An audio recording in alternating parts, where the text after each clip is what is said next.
हमारा तो समर्पण आपके साथ रहता ही है। हर पीसी कांग्रेस पार्टी का एक विशेष पीसी होता है, वो मेरे लिए भी और जनता के लिए भी, दोनों की कड़ी आप है। ये पीसी में हमारे नेताओं की संख्या कम हो या आपको जैसे पत्रकारों की संख्या कम हो, लेकिन बहुत ही महत्वपूर्ण पीसी है जिस पे बात करेंगे आपसे हमारे नेता, राष्ट्रीय पैनलिस्ट और पूर्व पार्षद आदरणीय प्रेमचंद मिश्रा जी हमारे साथ मंच पे, हमारे साथी सोशल मीडिया के प्रदेश चेयरमैन सौरभ सिन्हा जी हैं, हमारे साथी आशिक तिवारी जी हैं, सुशांत शेखर जी हैं।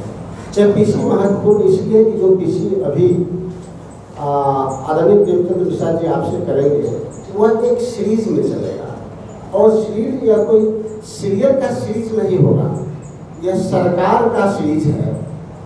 अंतर्राष्ट्रीय मानकों पे, राष्ट्रीय मानकों पे जो परिस्थिति बिहार की है उससे दर्शाएंगे हमारे नेता आदरणीय प्रेमचंद मिश्रा जी, और भविष्य में भी हम ऐसी पीसी करते रहेंगे। आदरणीय प्रेमचंद मिश्रा जी। यहाँ उपस्थित हमारे मीडिया विभाग के चेयरमैन राजेश राठौर जी, पार्टी के प्रवक्ता आशिक जी, हमारे सौरभ सिन्हा जी, सोशल मीडिया का हमारा चेयरमैन है शशांक जी, हमारे महत्वपूर्ण साथी हैं जो एक्टिवली बिहार चुनाव में मीडिया लोगों के माध्यम से चीज़ों को देख रहे हैं और महत्वपूर्ण भूमिका निभा रहे हैं। आज एक बहुत ही महत्वपूर्ण विषय पर हम कुछ महत्वपूर्ण बिंदुओं की ओर आप लोगों के माध्यम से बिहार की जनता के समक्ष कुछ तथ्यपूर्ण बातों को रखने जा रहे हैं। कांग्रेस ने यह फैसला किया है कि इतना प्रचार प्रसार का युग बढ़ा है कि जमीन पर हो रहा है कुछ, लेकिन दिखलाया जा रहा है कुछ। तो आज प्रदेश कांग्रेस कमेटी के द्वारा एक अभियान की शुरुआत की जा रही है बिहार में।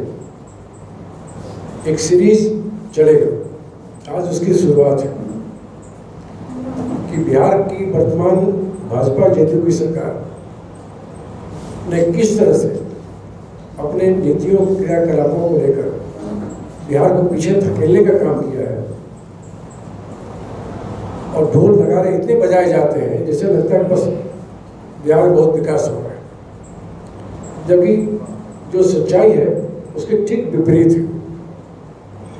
चूंकि ये लंबी चौड़ी फहरिस्त है, इससे प्रदेश कांग्रेस कमेटी एक सीरीज में इसको चलाएगी और जनता के समक्ष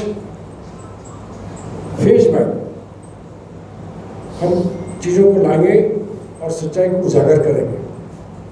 किस तरह से बीजेपी जेडीयू की सरकार ने बिहार के साथ छल किया है, उसे पीछे धकेलने का काम किया है। और स्थिति ये है जो अभी मैं आपको बताऊंगा भी, कई मानकों पर अन्य राज्यों की तुलना में, बड़े राज्यों की तुलना में बिहार सबसे निचले पायदान पर है। और बिहार में ऐसा वातावरण बनाया जा रहा है सरकार के द्वारा कि बहुत विकास हो गया।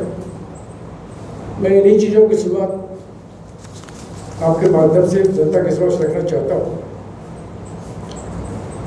ये जो सीरीज हम लोग स्टार्ट कर रहे हैं आज से, उसका हमने एक शीर्षक दिया है, भाजपा जेडीयू सरकार द्वारा बिहार को बर्बाद किए जाने की कहानी, मोदी सरकार एवं अंतर्राष्ट्रीय संस्थाओं की जुबानी। यह कोई प्रदेश कांग्रेस कमेटी का आरोप नहीं है, ये तथ्यपूर्ण बातें सरकार की एजेंसियों के द्वारा तैयार की गई है, उस आधार पर बनाया गया है, जिसमें अब नीति आयोग को हम शामिल करते हैं, जिसमें हम आरबीआई की रिपोर्ट्स को भी शामिल करते हैं, जिसमें अन्य सरकारी एजेंसियों को भी शामिल करते हैं। उसे ऐसा लगता है कि बड़े पैमाने पर बिहार में वो नहीं हुआ जिसका ये लोग बोल भी रहे।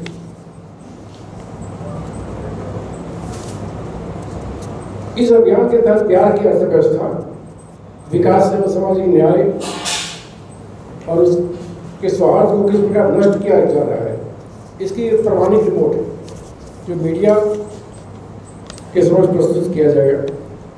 यह रिपोर्ट स्वयं मोदी सरकार या कई प्रतिष्ठित संस्थाओं के द्वारा तैयार की गई रिपोर्ट पर आधारित है। सामाजिक और आर्थिक मोर्चे पर फिसलती बिहार केयर रेटिंग जो होती है उसकी रिपोर्ट है। आज इस क्रम में हम global rating agency care rating द्वारा जारी किया गया सामाजिक और आर्थिक विकास के मानकों पर आधारित भारतीय राज्यों की तुलना में रैंकिंग रिपोर्ट का जो संक्षेप होता है वो प्रस्तुत कर रहे हैं।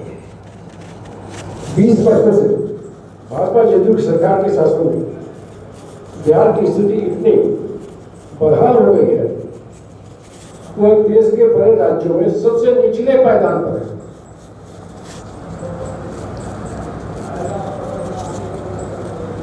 रिपोर्ट के अनुसार सामाजिक और आर्थिक विकास के सभी प्रमुख मानकों पर बिहार देश के 17 बड़े राज्यों में सबसे नीचे रहा।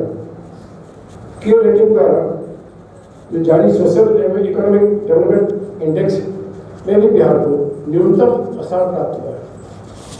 अब इन चीजों को देखने से क्या लगता है कि खुदार प्रसाद बुझा हुआ है, लेकिन सच्चाई कुछ और है। आप अगर ध्यान से देखेंगे सुनेंगे इस रैंकिंग में अन्य बातों के अलावा खासकर शिक्षा, स्वास्थ्य, रोजगार, बुनियादी ढांचे और आर्थिक विकास जैसी गतिविधियों से कई महत्वपूर्ण क्षेत्रों को शामिल किया गया है, जिसमें देश में सबसे पिछड़ा राज्य बिहार है। जबकि बिहार में स्वास्थ्य और शिक्षा का बजट सबसे ज़्यादा है। इन दोनों बिहार को मिला के लगभग 60,000 करोड़ का बजट सिर्फ स्वास्थ्य और शिक्षा पर है। और स्थिति क्या है वो हम सब जानते हैं। अर्थव्यवस्था, आर्थिक विकास, राजकोषीय प्रबंधन, अवसंरचना, सामाजिक विकास की सुशासन एवं पर्यावरण, इन मापदंडों पर बिहार का कुल स्कोर मात्र 34.8 30.8% रहा है, जो अपने आप में सबसे निचला 70वां स्थान देता है बिहार को। रिपोर्ट के अनुसार स्वास्थ्य और शिक्षा में इतनी बड़ी पैमाने पर गिरावट हुई है बिहार में जिसकी कल्पना नहीं की जा सकती। रिपोर्ट के अनुसार स्वास्थ्य सेवाओं की स्थिति अत्यंत चिंताजनक है। मातृ मृत्यु दर एवं शिशु मृत्यु दर में भी हमारा परफॉर्मेंस बहुत ही खराब है। हमारे राज्यों की तुलना में यहाँ मातृ मृत्यु दर भी ज़्यादा है और शिशु मृत्यु दर भी ज़्यादा है। सरकार की तरफ से आगे कुछ और कहे जाते हैं। रोजगार सृजन एवं महिला सशक्तिकरण के क्षेत्रों में भी राज्य का प्रदर्शन बहुत ही कमजोर पाया गया। आर्थिक मोर्चे पर भी फिसलती है बिहार से। अन्य राज्यों की तुलना में प्रसारित आर्थिक विकास और निवेश की बात रिपोर्ट में खोखली साबित है। अन्य राज्यों की तुलना में औद्योगिक विकास, प्रति व्यक्ति आय भी अन्य राज्यों की तुलना में बिहार फिसलती है। पंजाब, उत्तर प्रदेश, राजस्थान जैसे राज्य से भी बहुत पीछे। विभिन्न स्तंभों में जो स्थिति है वो मैं आपको बिंदुवार संक्षेप बता देता हूँ, जिससे आपको भी पता चलेगा क्या वास्तविक स्थिति बिहार में है। राजकोषीय संतुलन, ब्याज भुगतान, ऋण प्रबंधन, इन देनदारियों के मामलों में बिहार का प्रदर्शन बहुत ही कमजोर है। सरकार की वित्तीय संस्थाओं के साधनों में दुरुपयोग, भ्रष्टाचार के स्पष्ट संकेत मिलते हैं। रिपोर्ट्स को करते हैं तो बड़े पैमाने पर भ्रष्टाचार एवं अन्य प्रकार के कुप्रबंधन की बातें सामने आ रही हैं। बिजली की प्रति व्यक्ति उपलब्धता, रेलवे घनत्व, सिंचाई सुविधाएं, स्कूलों में शिक्षक अनुपात, स्वास्थ्य सेवाओं में भारी कमियां पाई गई। भारतीय जो स्तंभ मानक होता है, शासन स्तंभ, गवर्नमेंट पिलर, उसमें बिहार का स्थान 16वां नंबर है। न्यायिक प्रणाली की दक्षता, ई सेवाओं की पहुंच और सामाजिक माहौल में भी बिहार बहुत पिछड़ा हुआ है। न्यायिक प्रक्रिया की धीमी गति इतनी तेज है कि प्रशासनिक विफलताओं की ओर भी रिपोर्ट में स्पष्ट रूप से इशारा किया गया है। पर्यावरण के क्षेत्र में भी बिहार का प्रदर्शन बहुत ही खराब है। अन्य राज्यों की तुलना में हम बहुत ही नीचे हैं। ये जो स्थितियां हैं वो बताने को पर्याप्त है। बिहार में प्रचार प्रसार के माध्यमों से जो कुछ भी विकास के नाम पर ढिंढोरा पीटा गया है या पीटा जा रहा है वो खोखला है। वायु गुणवत्ता, वन क्षेत्र, नवीकरणीय ऊर्जा जैसे क्षेत्रों में भी प्रदर्शन बहुत ही कमजोर रहा है। केयर रेटिंग रिपोर्ट इस बात का भी ठोस प्रमाण देता है। पिछले 2 दशकों जब से बीजेपी जदयू सरकार बिहार में है, भाजपा जदयू गठबंधन सरकार ने बिहार को सामाजिक, आर्थिक और प्रशासनिक रूप से गहरे संकट में डाला हुआ है। देश के बड़े राज्यों में सबसे कमजोर स्थिति बिहार खड़ा है। एक बड़ा सवाल खड़ा कांग्रेस जानना चाहती है आखिर की स्थिति क्यों है, जबकि आप बजट प्रावधान आपको बहुत है। आप दावा भी करते हैं हमारा बजट इतना बड़ा हो गया, पहले क्या मिलता था, इतना हो गया। अरे बजट तो हर साल में हर राज्य का बढ़ता ही है, लेकिन बजट का प्रबंधन आपका बहुत ही निचले स्तर का है। उसमें अनियमितताएँ ज़्यादा हैं, प्रबंधन ज़्यादा है और आम जनता तक बजट का लाभ नहीं पहुंच पा रहा है। इन रिपोर्ट्स के माध्यम से यह भी स्पष्ट है बिहार को विकास की राह पर पुनः लाने के लिए परिवर्तन और नीतिगत क्रांति आवश्यक है, अनिवार्य है। जो कांग्रेस, राजद, वामपंथी दलों का जो हमारा इंडिया गठबंधन है वही लाएगा, ऐसा मेरा दावा है। इसके अलावा भी एक चीज़ मैं और स्पष्ट रूप से आज चुके नई जानकारी मिली इसलिए 2 लाइन से बोलना चाहता हूँ।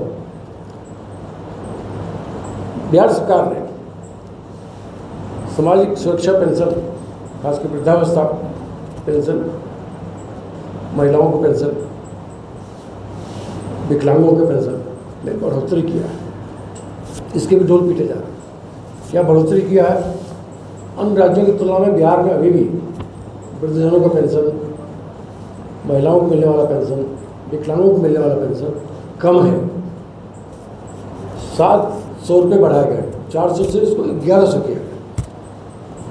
कहने को लगता है 700 रुपये बढ़ाए, लेकिन अगर उसको इस तरह से देखेंगे मात्र 23 रुपये प्रतिदिन आज के युग में 23 रुपये की बढ़ोतरी क्या मायने रखता है भाई?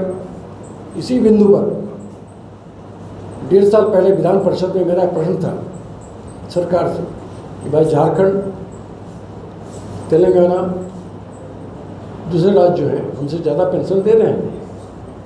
तो मुख्यमंत्री खुद खड़े हो गए, मेरे पास उसका प्रमाण है, खड़े हो गए और उन्होंने जवाब दिया कि बिहार में प्रति व्यक्ति आय बहुत कम है इन राज्यों की तुलना में, हम पेंशन की राशि नहीं बढ़ा सकते। आज कांग्रेस जानना चाहती है आखिर एकाएक की पेंशन की राशि क्यों बढ़ाया आपने, वो भी नाम मात्र का। अगर चुनाव सर पे नहीं होता तो सरकार यह काम भी नहीं करती।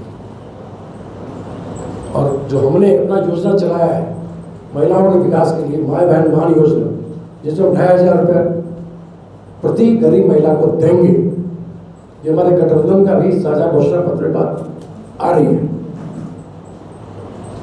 बिजली भी 200 मेगावाट बिजली हम फ्री करने जा रहे हैं। क्या इन योजनाओं का बढ़ते प्रभाव के चलते सरकार को बैकफुट पर तो नहीं आना पड़ा है? क्या इन्हीं हमारी लोकप्रिय योजनाओं के चलते जो हमारे समर्थन बढ़ा है कांग्रेस के प्रति, गठबंधन के प्रति, क्या इसकी वजह तो नहीं है कि सरकार पेंशन बढ़ाने की घोषणा आनंद फानंद में कर दिया? इन प्रश्नों का उत्तर कांग्रेस जानना चाहती है। कांग्रेस के नज़रों में जो पेंशन की राशि बढ़ाई गई है वो अभी भी कम है। इसे कम से कम 2,000 रुपये करनी चाहिए। जिस तरह से महंगाई बढ़ी है, टैक्स बढ़े हैं, आप 500-700 बढ़ा रहे हैं, उससे ज़्यादा तो आपने कमर तोड़ दिया महंगाई को लेकर। रोजगार कहीं अता पता नहीं, रोजगार सृजन नहीं है बिहार में।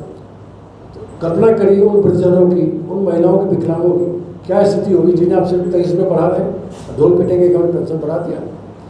और सबसे बड़ी खास बात, सरकार ने अपनी जांच में एक रिपोर्ट का खुलासा हुआ, बिहार सरकार की जांच में, जो पेंशन जिन लोगों को वृद्धजनों के नाम पर, विकलांगों के नाम पर, महिलाओं के नाम पर दे रहे हैं, उसमें हजारों की संख्या में फर्जीवाड़ा पाया गया। मतलब जो नौजवान भी हैं जिसका आधार कार्ड में उम्र 20 साल 25 साल है, वो वृद्धजनों को पेंशन ले रहा है बिहार सरकार। जो विकलांग नहीं है, विकलांग का सर्टिफिकेट लेके पेंशन ले रहा है।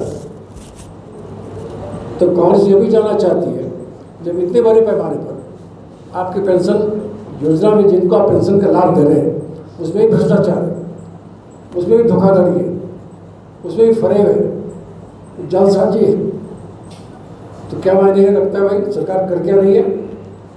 करें सुशासन की बात करते रहते हैं, गुड गवर्नेंस की दावा करते रहते हैं। क्या गुड गवर्नेंस है भाई? जब आप नकली लोगों को पेंशन दे रहे हैं वृद्धजनों के नाम पर, महिलाओं के नाम पर, विकलांगों के नाम पर, यह अपने आप में बड़ा भ्रष्टाचार है। क्या मुख्यमंत्री जी इस संबंध में खुलासा करेंगे? उन्हें स्थिति स्पष्ट करनी होगी, ऐसा कांग्रेस पार्टी मांग करती है। मैं इन्हीं बिंदुओं पर आप सबका ध्यान आकर्षित करने के लिए यहाँ आमंत्रित किया था। ये महत्वपूर्ण विषय है। मैं चाहता हूँ कि आपके माध्यम से आम जनता समझे किस तरह से उसके साथ छल किया जा रहा है, उसके साथ धोखाधड़ी की जा रही है, उसके साथ झूठे आंकड़े दिखाए जाते हैं, प्रचार प्रसार के माध्यमों से भ्रमित करने की कोशिश की जाती है। सच है कि विकास के मामले में सरकार बिल्कुल खोखली साबित हुई है, उसके दावे खोखली साबित हुए हैं। और ये जो हमारा सीरीज चलेगा वो लगातार चलेगा। आज उसकी शुरुआत है। आने वाले समय में हमारे के राष्ट्रीय कमेटी के प्रवक्तागण और भी वरिष्ठ नेतागण आपको उन विषयों को लेकर आएंगे और हम सरकार को चुनौती देते हैं। जिन रिपोर्ट्स का हवाला देकर हमने इन बातों को खुलासा किया है, अगर इसका खंडन करते हैं, चाहे मुख्यमंत्री करें या कोई मंत्री करें, उसका भी जवाब देने के लिए दस्तावेजी प्रमाण के साथ कांग्रेस पार्टी तैयार खड़ी है। सर, एक सवाल है, तेजस्वी यादव नेता प्रतिपक्ष जो है वो प्रधानमंत्री को पॉकेट मार कर रहे हैं, आप कैसे